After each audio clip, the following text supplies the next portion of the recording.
नमस्कार दोस्तों, Manu short hand classes में आपका स्वागत है। दोस्तों, यहाँ आपको मिलता है रामधारी गुप्ता भाग 2 का अध्याय 54। दोस्तों, इस डिक्टेशन की आउटलाइन और पीडीएफ के लिए हमारा टेलीग्राम चैनल ज्वाइन करें। डिक्टेशन शुरू होगी 3 सेकंड बाद। महोदय, बोलचाल की तथा अखबारों में प्रयुक्त होने वाली भाषा जितनी सरल हो उतना ही अच्छा है और उसको समझने में हिंदी और उर्दू बोलने वालों दोनों को ही कठिनाई नहीं होनी चाहिए। वही भाषा ठीक चलेगी। मैं उत्तर भारत के लोगों से, जहाँ हिंदी अथवा हिंदुस्तानी वाले भारतवर्ष में चले, तो उनको अहिंदी भाषियों को अपने हाथ में लेने का प्रयास करना चाहिए, क्योंकि वे जिस भाषा को नहीं अपनाते वह सारे देश की भाषा नहीं हो सकती। कभी कभी हिंदी भाषी भी हिंदी में लिखने का प्रयास करते हैं। यदि उनकी हिंदी के व्याकरण की दृष्टि से जांची जाए तो हिंदी भाषी उसे स्वीकार नहीं करेंगे। मैं उनसे यह भी कहना चाहती हूँ कि उन्हें यह समझ लेना चाहिए कि केवल हिंदी भाषा में ही नहीं बल्कि उसे व्याकरण में भी इतना हेर फेर करना पड़ेगा कि दूसरी भाषाओं के मुहावरे हिंदी भाषा में खप सकें। भाषा तभी विकसित हो सकती है।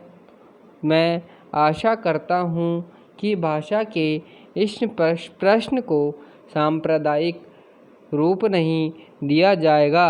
उसे एक बार सांप्रदायिकता का रूप दे देने पर उसका उसमें से निकलना कठिन हो जाएगा।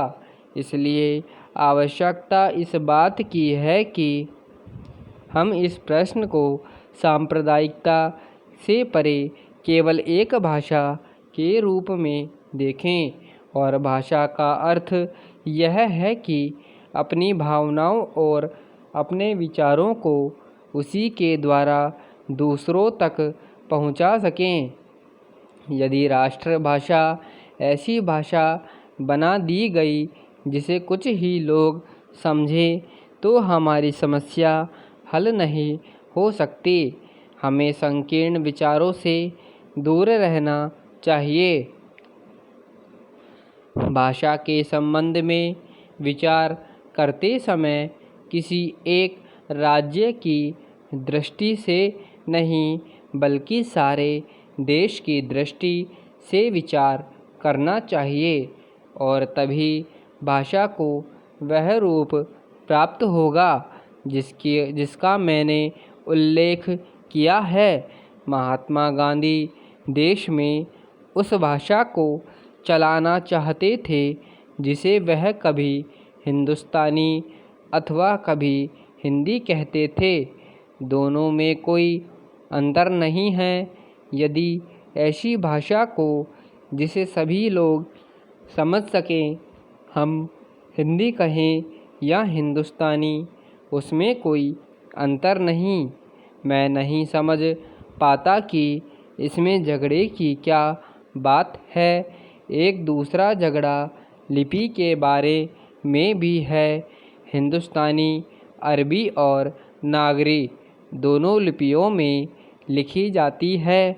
हमारे संविधान ने नागरी लिपि को ही माना है। इसमें ज़बरदस्ती की गुंजाइश नहीं है। यह खुशी की बात है।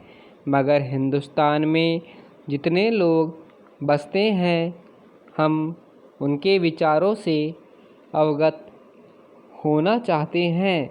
यदि हम उनको समझना चाहते हैं तो हिंदुस्तान की जितनी लिपियां हैं उनको हमें सीखना होगा।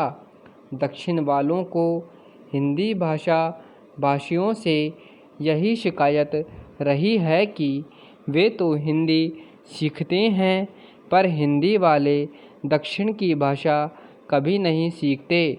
उसी प्रकार उर्दू के अक्षर हम जाने और उर्दू की किताबों से अपना परिचय रखें तो उनसे हमारे संबंध और अधिक घनिष्ठ हो सकता है। समाप्त। धन्यवाद।